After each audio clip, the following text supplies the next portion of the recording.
Sa isinagawang random inspection sa General Santos City International Airport, nasapot ang cargo na ito. Ang laman sa unang tingin, parang mga nakaripak na tingi-tinging paminta. Yun pala, mga buhay na gagamba. 1,902 pieces. Isi-ship dapat ito palabas ng Gensan para ibenta. Ipangsasabong di umano sa mga spider derby o sabong ng mga gagamba na ang pustahan. Umaabot na raw ngayon ng 100,000 piso. Magpusta simula 5,000 hanggang 200,000 piso.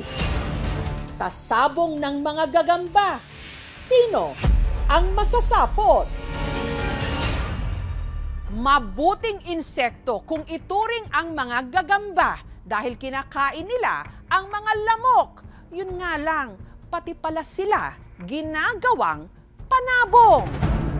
Ang nasabat na kargamento, ipinasuyo lang daw ng consignor o sender nito sa isang airport shipper. Pinakasuyuan niya yung shipper na ipadala yung isang karton papunta ng Iloilo. Pero nung nabuko na raw ang laman ng kahon, Hindi na nila makontak yung totoong nagpadala.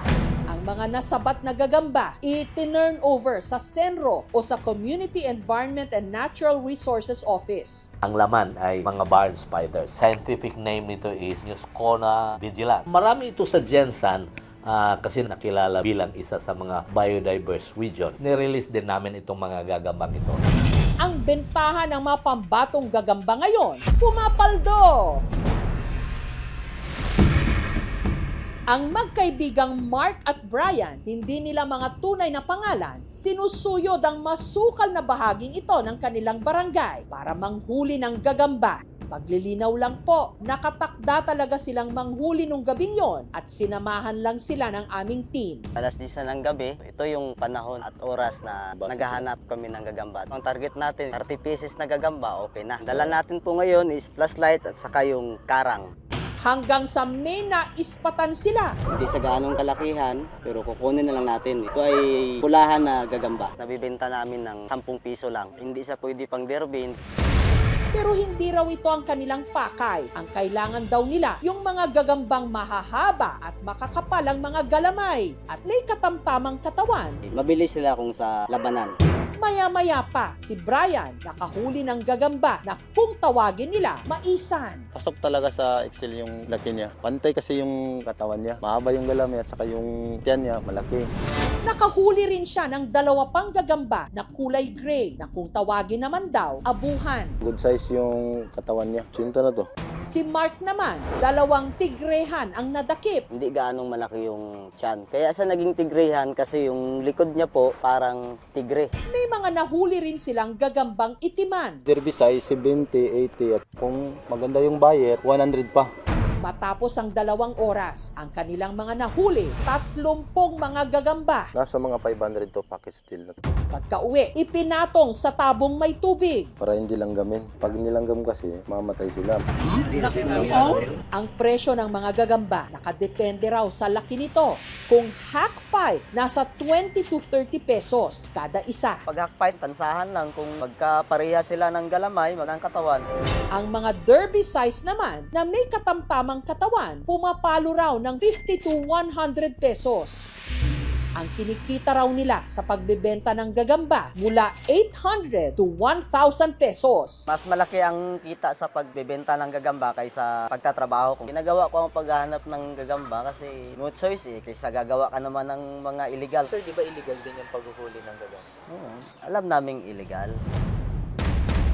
Wish boy na rin siya. Kaysa magnakaw ka. Pero sir, di ba yung gagambang hinuhuli niyo may buhay din?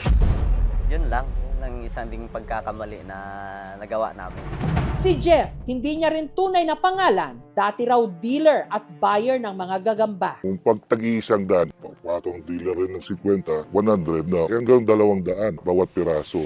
Naging handler din daw siya ng mga gagamba noon at aminadong nag-organize at sumasali sa mga derby. Ang patmani naman manggagaling doon sa tinatawag na registration. Maabot hanggang 20 entry, 50 to 100K. Pagkahati-hatihan namin sa grupo yun.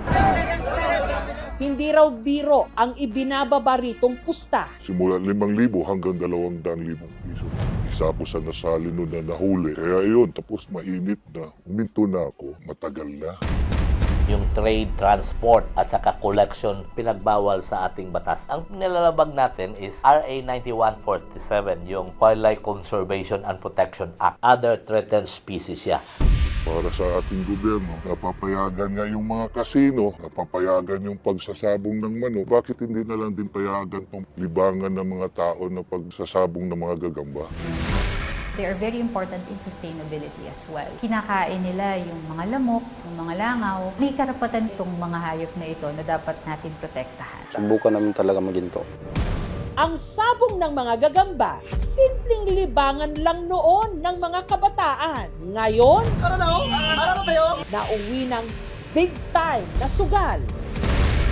Tandaan sana natin at huwag na huwag kakalimutan na ang mga gagamba may mahalagang papel sa kalikasan at sa ating kaligtasan. Kaya ang mga nilalang na ito, tantanan na natin. Huwag nating paglabanin at pagpustahan.